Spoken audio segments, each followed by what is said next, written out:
Alhamdulillah, wassalatu wassalamu ala Rasulillah Sayyidina Muhammad bin Abdullah wa ala alihi wa sahbihi wa man tabi'a sunnatahu wa ihtada bihi wa nasara ila yaumil qiyamah.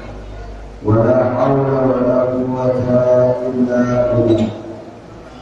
Rabbi shrah li sadri wa yassir li amri wahlul 'uqdatam min lisani yafqahu qawli. Rabbi zidna ilman warzuqna fahman wa atina hikmatan.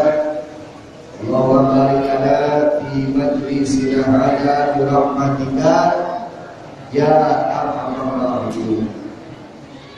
Amma ba'du, ya ibadallah, usikum jami'a wa nafsi bi taqwallah wa bi ta'ati Rasulillah sallallahu alaihi wa alihi wa sahbihi wa sallam. Wa Allah subhanahu wa ta'ala amarna bil taqwa bi qawlihi ya ayyuhalladzina amanu taqullaha haqqa tuqatih wa la tamutunna illa wa antum muslimun. Wa qala Nabiyyuna Sayyiduna Muhammadun sallallahu alaihi wa alihi wa sahbihi wa sallam, atau kama qala Nabi alaihi salatu wassalam, alaika bittaqwallah fa innaha jima'u kulli khair. Shadaqallahul aliyyul azim wa shadaqa rasulun nabiyul habibul karim. Wa nahnu ala dzalika minasyahidin wa syakirin. Walhamdulillahi rabbil alamin. Taqabbalallahu minna wa minkum taqabbal ya karim. Yang sama-sama kita hormati dan juga kita muliakan seluruh dan segenap para asatidzah, para sesepuh rahimahullah. Wabil khusus Al-Ustaz Edi Junaidi yang juga selaku Ketua Dewan Pimpinan Cabang Pramuka Islam Kecamatan Ketul Waringin. Hadir juga di sini Al-Ustaz Abu Bakar yang juga selaku Ketua DPJ FPI Pabayuran. Juga hadir Al-Ustaz Asman yang juga Ketua Dewan Pimpinan Cabang Pramuka Islam Kecamatan Sumatera. Dan juga tidak lupa kita aturkan salam penghormatan kepada seluruh dan segenap jajaran pengurus dari DKM Masjid Al-Wusta, dan juga salam istimewa saya aturkan kepada seluruh dan segenap para jamaah, wabil khusus jamaah Masjid Al-Wusta yang dirahmati Allah Subhanahu wa taala. Dan semoga kita semua senantiasa dalam lindungan Allah di segala aktivitas kita di kehidupan kita sehari-hari. Amin ya rabbal alamin. Ini suaranya agak kira-kira jelas nggak suaranya? Jelas atau kurang jelas? Jelas? Jelas ya? Bisa jelas? Bisa lebih jelas ya? Alhamdulillah. Jadi kita bersyukur kepada Allah Subhanahu wa taala pada malam hari ini berkat taufik hidayah dirasanya kita dapat berkumpul, kita dapat bersilaturahmi dalam rangka menghadiri dan mengikuti majelis rutinan keliling yang rutin diadakan oleh beberapa Dewan Pimpinan Cabang Pramuka Islam yang ada di Kabupaten Bekasi. Jelasnya ini adalah gabungan majelis rutinan bulanan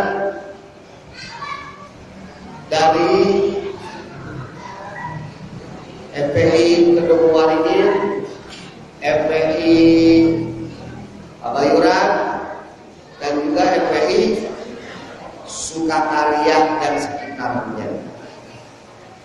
sengaja kita luangkan waktu setiap bulan untuk sama-sama kita mengadakan majelis keliling dan juga silaturahmi di antara kita sekalian, supaya dengan silaturahmi ini mudah-mudahan antara yang satu dengan yang lain yang tadinya kagak saling kenal jadi kenal, yang sudah kenal juga insya Allah makin akrab, yang sudah akrab insya Allah kedepannya tidak lagi ragu-ragu untuk saling tolong-menolong, bantu-membantu dalam kebaikan dan juga dalam ketakwaan, semata-mata hanya untuk menjalankan perintah Allah sebagaimana yang Allah Subhanahu wa taala perintahkan kepada kita di dalam Al-Qur'an.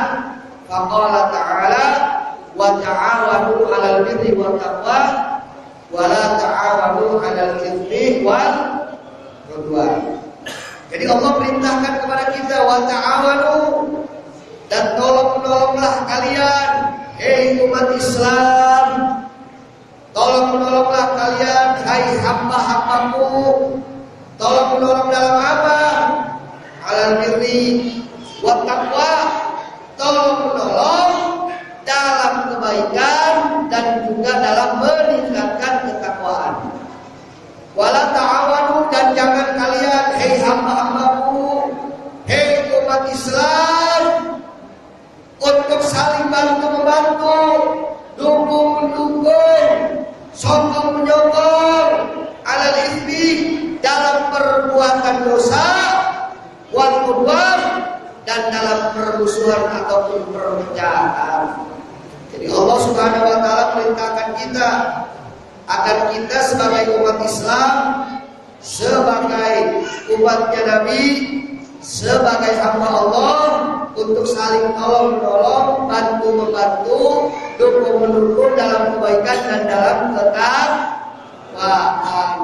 Dan bantu-membantu atau tolong-menolong dalam kebaikan dan dalam ketakwaan tentu diawali dengan silaturahmi. Jadi mudah-mudahan dengan silaturahmi ini antara satu dengan yang lain, yang tidak kenal jadi kenal, yang sudah kenal jadi makin akrab, sehingga kedepannya tidak lagi ragu-ragu untuk saling tolong-menolong, bantu-membantu dalam kebaikan dan dalam ketakwaan. Insya Allah. Tetapi walaupun ini pengajian gabungan MPI Gedung Waringin, MPI Sukakarya, MPI Pabayuran, tapi bukan berarti ini tertutup untuk umum. Ini juga diperuntukkan untuk umum. Siapapun yang mau ikut kaji, ahlan wa sahlan. Silakan, gak apa-apa. Yang penting tertib, yang penting tidak bikin ribut, tidak ngobrol, tidak gerencokin pengajian, tidak mengganggu kekhusyuan para jamaah yang lainnya. Insya Allah. Ibadallah rahimahullah, dalam majelis kita kali ini saya ingin mengingatkan kembali tentang apa itu kelompok pembela Islam. Selama ini kan kita tahu kelompok pembela Islam itu biasanya dari media-media yang kadang itu tidak adil, betul. Dibilang FPI ormas anarkis, betul. Dibilang FPI ormas radikal, betul. Dan seterusnya dan seterusnya. Padahal kenyataannya nggak seperti itu, betul. Padahal kenyataannya tidak sebagaimana yang ditayangkan oleh berita-berita yang kebanyakan menayangkan yang jelek-jelek tentang FPI. Kenapa? Karena memang kebutuhan mereka, kepentingan mereka. Mereka kalau nggak begitu nggak dapat gaji. Mereka kalau nggak begitu nggak makan. Makanya supaya mereka dapat gaji, dapat bayaran, maka mereka membuat berita-berita yang tidak baik tentang FPI. Tapi sekarang sudah ada media sosial, sudah banyak media sosial.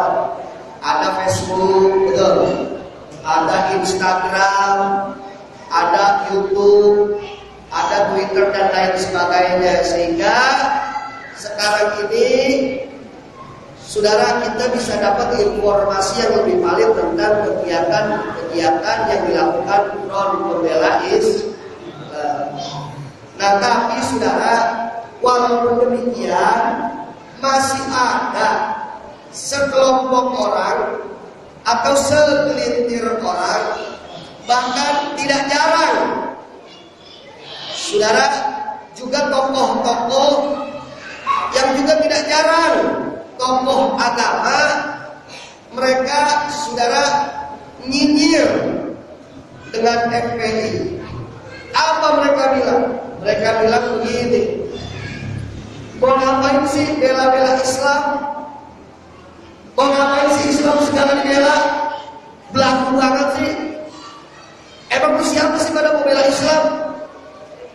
Islam gak perlu dibela. Yang jaga Islam Allah, yang lindungi Islam Allah. Islam tidak perlu dibela. Wow. Saya mau tanya, yang ngomong itu ada apa enggak? Ada apa banyak? Ada apa banyak? Jangan-jangan di sini ada juga. Nah, saudara, ternyata nggak sedikit yang ngomong begitu, betul? Dan yang ngomong begitu kadang-kadang saudara, kadang-kadang bukan orang yang agak paham agama, tahu belajar agama, tokoh agama, tapi kok bisa-bisanya ngomong begitu? Hanya gara-gara dia tidak suka dengan FPI, tidak suka dengan kegiatan FPI, mungkin cemburu dengan FPI, sampai-sampai keluar kata-kata yang seperti itu. Kok ngapain bela-bela Islam? Islam gak perlu dibela. Yang jaga Islam Allah, yang bela Islam Allah. Kita gak usah pakai bela Islam, kita gak usah pakai bela Allah. Cukup Allah yang bela Islam. Kira-kira perlu dijawab apa kagak nih? Perlu dijawab apa kagak? Perlu dijawab apa kagak? Kapan jawabnya? Hah? Nanti aja dia berlebaran. Saudara, maka malam ini pengajian kita insya Allah nanti kalau kelar dan masih ada waktu, boleh kita buka tanya jawab barang satu dua yang mau tanya silakan. Yang penting nggak jauh-jauh dari materi yang kita sekarang ini lagi bahas. Dan saudara, jadi pernyataan atau pertanyaan tadi, apakah Islam perlu dibela? Nah ini kita saudara nggak bisa ujuk-ujuk jawab begitu saja. Untuk menjawabnya, maka kita harus merujuk kepada Al-Qur'anul Karim. Kita serahin kepada agama, biar agama yang jawab, biar Quran yang jawab. Apa betul Islam ini nggak butuh dibela? Apa betul Islam ini harus dibela? Kita serahkan kepada Al-Qur'anul Karim. Maka itu mari sama-sama kita lihat saudara, untuk mengetahui jawabannya, apa betul Islam harus dibela, maka kita merujuk kepada Al-Qur'anul Karim. Saya bawa catatan, ada beberapa ayat yang saya nukil yang berkaitan dengan pertanyaan yang ditanyakan ini, saudara. Yang pertama, silakan catat yang mau catat supaya bisa jadi dalil apa Islam butuh dibela. Yang pertama, mari kita lihat Al-Quran. Kita buka surah Al-Imran ayat 52. Di dalam Al-Qur'anul Karim, dalam surah Al-Imran ayat 52, Allah Subhanahu wa taala berfirman, faqala ta'ala, qala al-hawariyun nahnu ansarullah, nahnu ansarullah, amanna billah washhad bi anna muslimun. Shadaqallahul azim. Di dalam ayat yang suci dan mulia ini, tepatnya di dalam surah Al-Imran ayat 52, Allah Subhanahu wa taala berfirman. Allah sampaikan qala al-hawariyun, telah berkata. Siapa yang berkata? Al-hawariyun, para hawari, yaitu pengikutnya Nabi Isa alaihissalam. Apa yang mereka katakan? Para hawariyun ini berkata, nahnu ansarullah, nahnu ansarullah, kami adalah penolong-penolongnya Allah. Kami adalah penolong-penolongnya Allah. Amanna billah, kami telah beriman kepada Allah. Washhad, dan saksikanlah bi anna muslimun, bahwa kami adalah orang-orang muslim. Saudara, dalam ayat tadi ada kata-kata nahnu ansarullah, kami adalah penolong-penolong Allah, di garis bawahi itu. Kemudian kita lihat lagi saudara, Al-Quran surah Al-Hajj ayat 40. Di dalam surah Al-Hajj ayat 40, Allah Subhanahu wa taala berfirman, qala ta'ala wa la yansurullahu man yansur, innallaha laqawiyyun aziz. Shadaqallahu azim. Di dalam ayat yang suci dan mulia ini juga, tepatnya dalam surah Al-Hajj ayat 40, Allah nyatakan wa la yansurullahu, sesungguhnya pasti yang surah Allah akan senantiasa menolong yang suruh, siapa yang menolongnya. Di situ saudara ada lam taukid. Kalau misalkan kita belajar ilmu alat, ilmu nahu, lam taukid itu saudara, itu untuk menegaskan. Yang kalau diartikan ke Indonesia kurang lebih artinya pasti, negesin. Walayat surallah, dan pasti. Ya, udah gitu di belakangnya ada nun taukid juga lagi. Udah di depannya ada lam taukid, di belakangnya ada nun taukid. Jadi benar-benar pasti Allah bakal menolong bayan suruh, siapa yang menolongnya. Allah akan menolong orang-orang yang menolong Allah.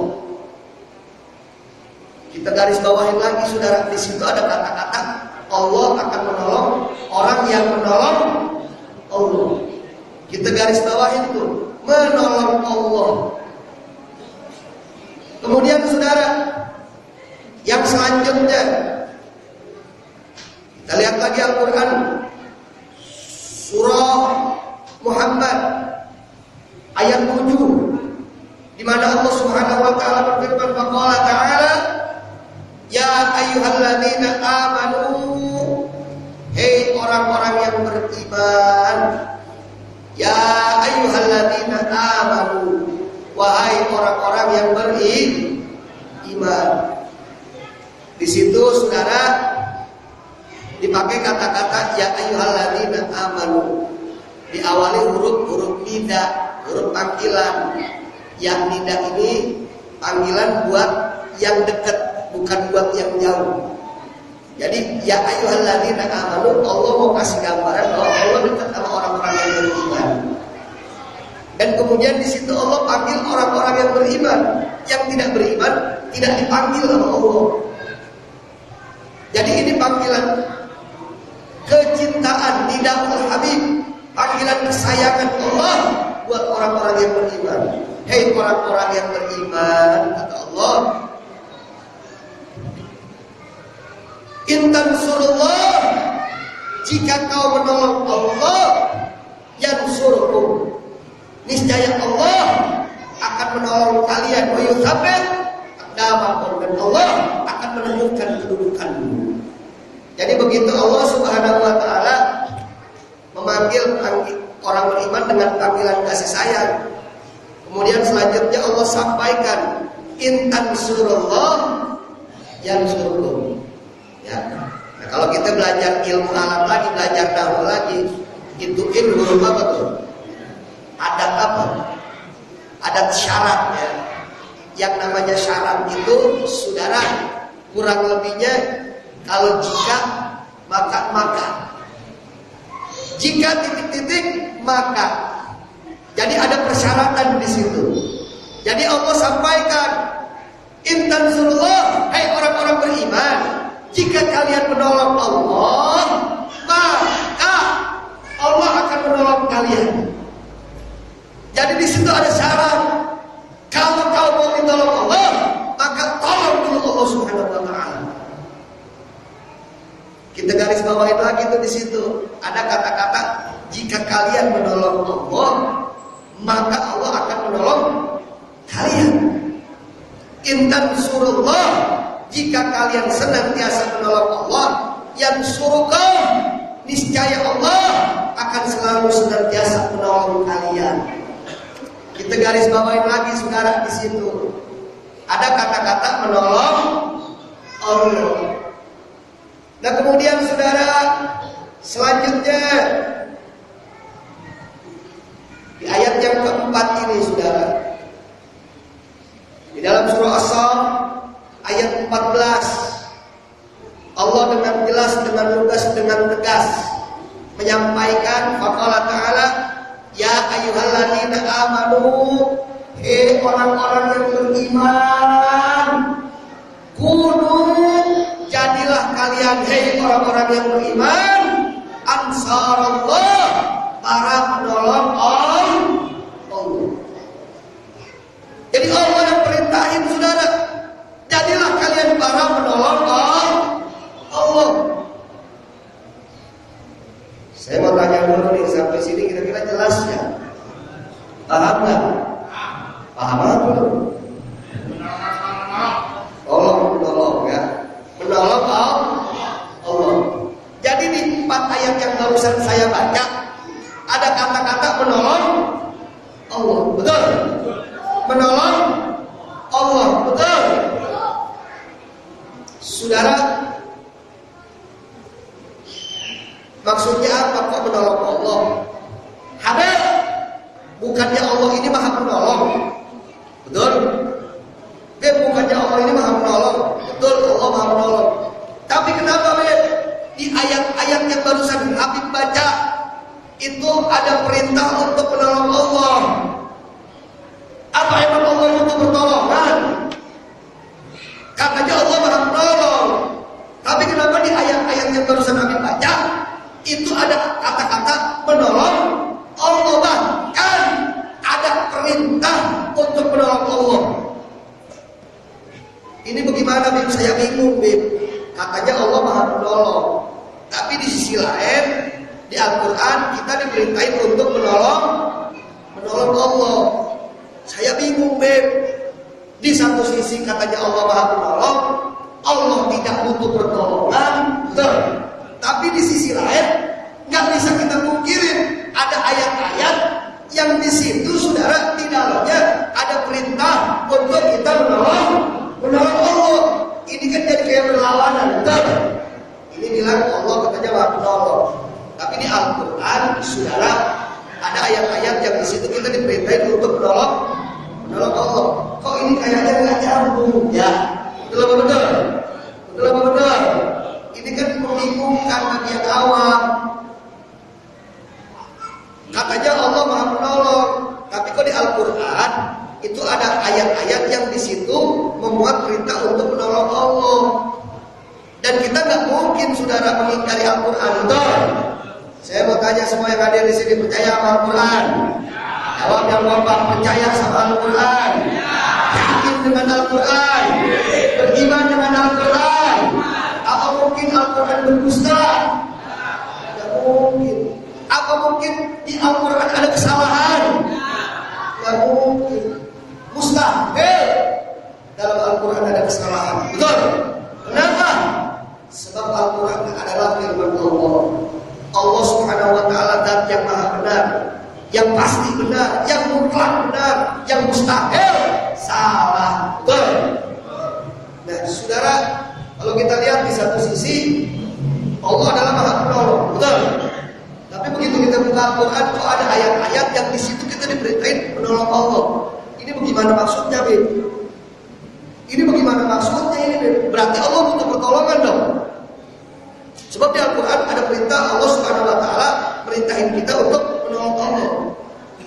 Nah, di sini kita perlunya ngaji, betul. Makanya nafsirin Al-Quran jangan seenak hatinya, sesuka hawa nafsunya. Al-Quran itu kaya dengan ilmu. Nggak bisa kita sembarangan baca, ngasih terus langsung nyimpulin, nggak bisa. Ada aturan-aturan, ada ilmu-ilmu yang kita kudu kuasain dulu supaya kita paham kandungan dan makna Al-Quran, sehingga kita tidak seenaknya mentafsirkan sesuai hati kita, seenak hati kita. Kalau kita nafsirin seenak hati kita, saudara, nanti akhirnya setiap orang bisa nafsirin sesuka hatinya. Nanti akhirnya ngawur, betul? Nanti akhirnya rusak. Jadi kalau misalkan mau nafsirin Al-Quran bagaimana? Harus menguasai minimal 12 ilmu, saudara. Yang pertama bahasa Arab, udah kudu pasti bisa. Wajib bisa bahasa Arab kalau mau nafsirin Al-Quran. Ente bisa bahasa Arab? Gak bisa. Terus baca Qurannya ngerti Quran pakai terjemahan? Gak bisa juga. Saya bisa bahasa Arab, baru bisa bahasa Arab. Masih ada 11 ilmu lagi yang perlu kita kuasain. Ilmu apa? Ilmu alatnya. Ilmu alat dulu. Bahasa Arab kudu benar dulu, tajwidnya kudu benar, makhraj hurufnya kudu benar. Sebab kalau di Al-Quran mas, saudara, bahasa Arab beda sama bahasa Indonesia. Salah sedikit itu bisa beda arti. Betul apa betul? Kita baca Alhamdulillahirabbil alamin pakai ain. Kita baca Alhamdulillahirabbil alamin pakai alif, pakai hamzah. Udah beda artinya. Kita baca Alhamdulillahirabbil alamin. Segala puji hanya milik Allah Rabbil alamin, dan memelihara alam semesta. Baca Alhamdulillahirabbil alamin pakai hamzah, kagak pakai apa? Kagak pakai ain. Artinya bisa jadi beda. Apa artinya beda? Kalau Alhamdulillahirabbil alamin, segala puji hanya milik Allah Rabbil alamin, dan pemelihara, pengatur alam semesta. Kalau kita baca Alhamdulillahirabbil alamin, segala puji hanya milik Allah, Tuhan yang penyakitan. Saya mau tanya, bahaya kan? Bahaya kan? Berarti kita ngatain Allah penyakitan. Berarti kalau begitu ngaji penting nggak? Penting. Ngaji kok jangan tinggi-tinggi. Ngaji sobat suruh ziarah kemana-mana. Sampai tiap bulan ziarah, tiap tahun sampai kagak boleh ketinggalan ziarah. Ngaji mah kagak bener-bener. Kagak naik ikhlas satu dulu. Gak bisa saudara. Beda huruf udah beda arti. Kita baca la in syakartum la azidannakum. La in syakartum, jika kau bersyukur, la azidannakum, niscaya aku tambahkan untuk kalian. Dibaca la in syakartum. Yang tadinya syakartum pakai shin, dibaca la in syakartum pakai sin biasa, kagak tebel. Artinya jadi beda. Kalau la in syakartum la azidannakum, jika kau bersyukur, maka akan aku tambahkan untukmu rezekimu. Kita baca la in syakartum, artinya jadi lain. Apa artinya? In syakartum, jika kalian tabur, la azidannakum, maka akan aku tambahkan rezeki kalian. Oh, itu terpabur. Kacau kan? Berarti kalau begitu ngaji penting nggak? Penting. Utamain itu dulu. Jangan kita ngaji yang lain bisa komputer, bisa bahasa Inggris, bisa hitung-hitungan jago. Ngaji ikhlas satu kagak lain-lain. Pentingin ngaji nih, ya. Apalagi orang tua. Orang tua ini punya kewajiban untuk mendidik anaknya. Kalau sampai anaknya kagak bisa baca Quran, sampai anaknya kagak bisa sholat, orang tuanya ikut andil untuk menjerumuskan ke dalam neraka. Bisa ke bawah, bisa keseret itu orang tuanya. Bisa keseret orang tuanya. Diceritakan dalam satu riwayat, ada orang mau masuk surga tinggal selangkah, ditahan oleh malaikat. Bang, Anda nggak boleh masuk situ. Loh malaikat, saya ini ahli ibadah di dunia. Saya nggak pernah maksiat. Ibadah saya luar biasa. Ya, tapi nama Anda nggak ada di sini. Anda bukan penghuni surga, Anda adalah penghuni neraka. Kaget itu orang. Loh kok bisa begitu? Ya kalau Anda mau protes, silakan protes kepada Allah Subhanahu wa Ta'ala. Kami malaikat hanya menjalankan tugas. Singkat cerita, protes itu orang. Ya Allah, saya ini kan di dunia ahli ibadah, gak pernah maksiat. Sholat saya jangan dengan wajib, yang sunnah gak pernah saya tinggalin. Puasa saya jangankan yang wajib, yang sunnah gak pernah saya tinggalin. Zakat saya, sedekah saya, umrah saya, haji saya gak pernah ketinggalan. Tapi kenapa ya Allah, saya kok gak bisa masuk surga? Singkat cerita, saudara disampaikan sama Allah Subhanahu wa Ta'ala bahwa ternyata orang ini punya anak. Orang ini punya anak, tapi dia gak didik anaknya. Dia masa bodoh sama anaknya. Sampai akhirnya anaknya gak bisa ngaji. Sampai akhirnya anaknya gak kenal saudara sama Al-Quran. Kagak bisa baca Al-Quran, kagak bisa sholat, kagak kenal sama Nabi, kagak kenal sama Allah. Sampai akhirnya sang anak ini jadi ahli maksiat. Seumur hidupnya dihabisin buat maksiat. Sampai akhirnya si anak ini mati saudara dalam keadaan segala maksiat. Yang pada akhirnya anak ini dijebloskan ke dalam neraka. Begitu dijeblosin ke dalam neraka, si anak ini minta sama Allah, ya Allah, saya rela ya Allah, saya ridho kau masukkan ke dalam neraka, karena memang saya tidak pernah ibadah, karena memang saya ini ahli maksiat, karena saya ini memang selalu berbuat kemungkaran, saya tidak pernah ibadah, saya selalu membangkang perintahmu. Tapi ya Allah, jangan lupa bahwa saya begini ini karena saya nggak pernah dididik sama orang tua saya. Dari kecil saya nggak pernah diajarin ngaji sama orang tua saya. Sampai akhirnya saya nggak bisa ngaji, nggak kenal mana alim, nggak kenal mana mbak, nggak kenal mana tak. Dan kemudian begitu saya menginjak usia remaja, saya bergaul ke sana, bergaul ke sini, ikut main begini, ikut main begitu. Orang tua saya dia tidak peduli. Saya pulang pagi sambil mabuk, saya pacaran, gonta-ganti pacar, saya mabuk, saya pakai narkoba, saya mempraktekkan seks bebas. Orang tua saya nggak pernah sama sekali marah, nggak pernah sama sekali negor. Dia hanya asik-asikan dengan ibadahnya, dia hanya asik dengan sholatnya, dengan pengajiannya, dengan majlis taklimnya, tidak pernah mikirin bagaimana akhlak anaknya. Sampai akhirnya saya jadi ahli maksiat. Sampai akhirnya saya mati dalam keadaan sebagai ahli maksiat. Ya, saya rela, saya ridho kau masukkan ke dalam neraka. Tapi ya Allah, saya kagak rela kalau sampai orang tua saya yang membiarkan saya sampai saya buta agama, sampai saya nggak bisa ngaji, sampai saya nggak bisa sholat, kau masukkan ke dalam surga. Demi Allah, saya nggak rela. Saya minta keadilan kau ya Allah. Kalau saya masuk neraka, orang tua saya juga harus masuk neraka.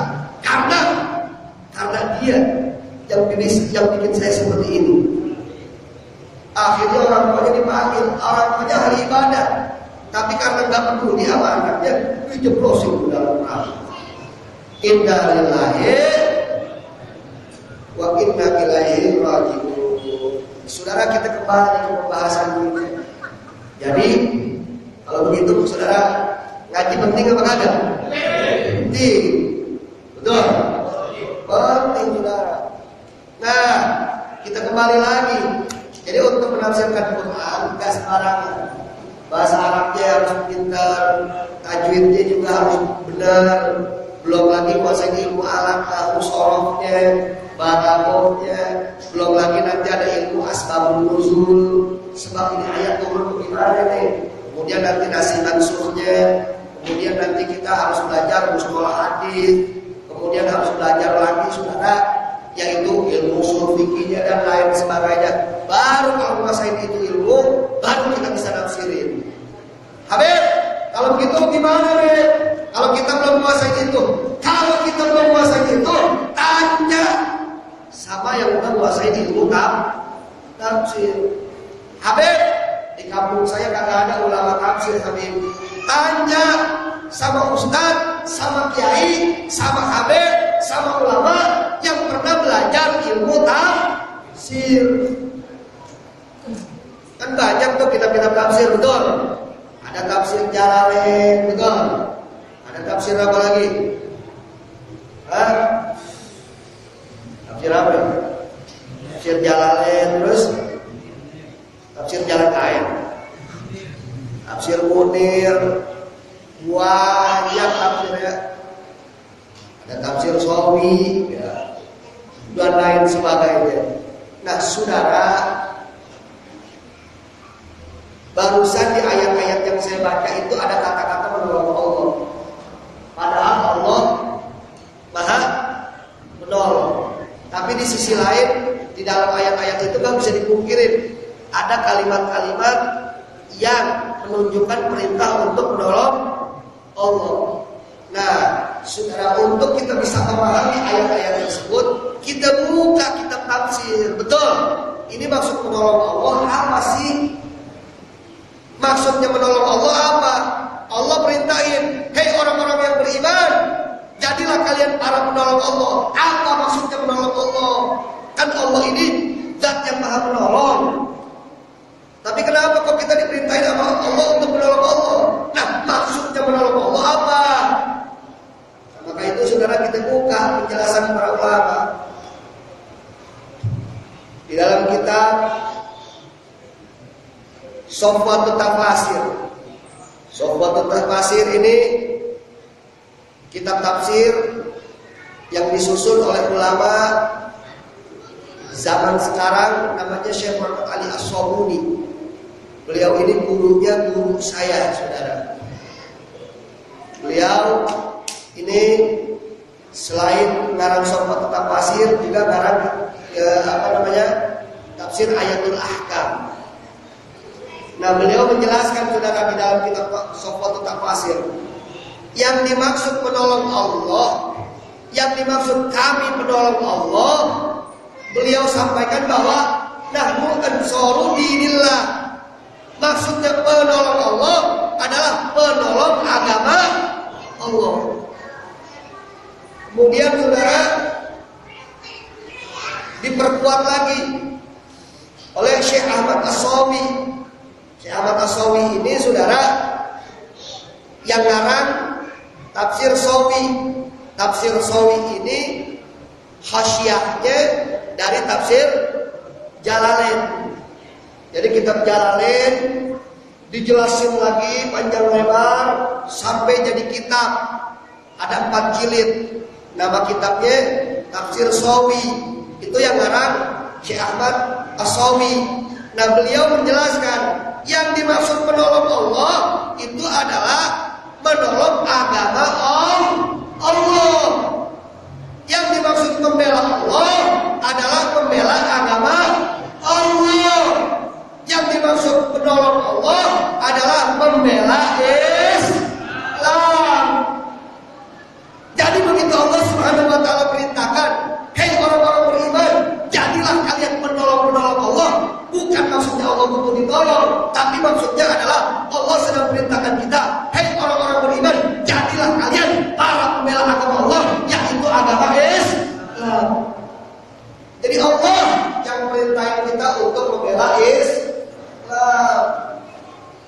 Kira-kira jelas? Paham? Ngerti? Alhamdulillah. Jadi kalau ada yang bilang, saudara, Islam nggak butuh dibela, siapa bilang? Betul.